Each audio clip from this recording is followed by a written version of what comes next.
Chargé de livres et d'histoires, l'Atrium détonne au milieu des bâtiments royonnais. Une bulle de culture comme posée sur la ville.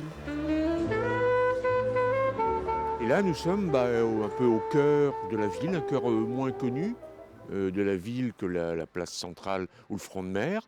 Mais c'est très symbolique, à mon avis, du Royan des années 50.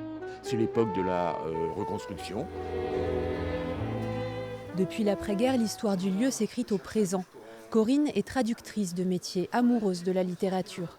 Alors, lorsqu'elle découvre la librairie il y a 14 ans, le coup de foudre est immédiat.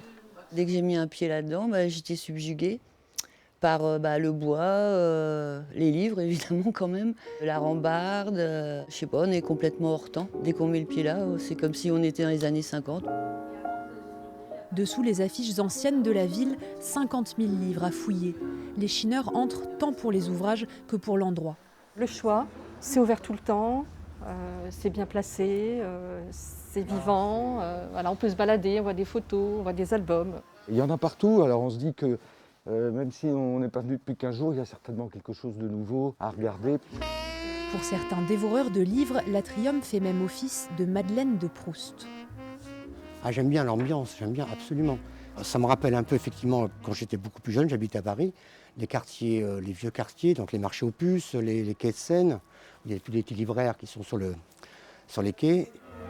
Entre commerce et front de mer, la librairie témoigne d'une époque révolue que l'on peut redécouvrir en feuilletant ses trésors.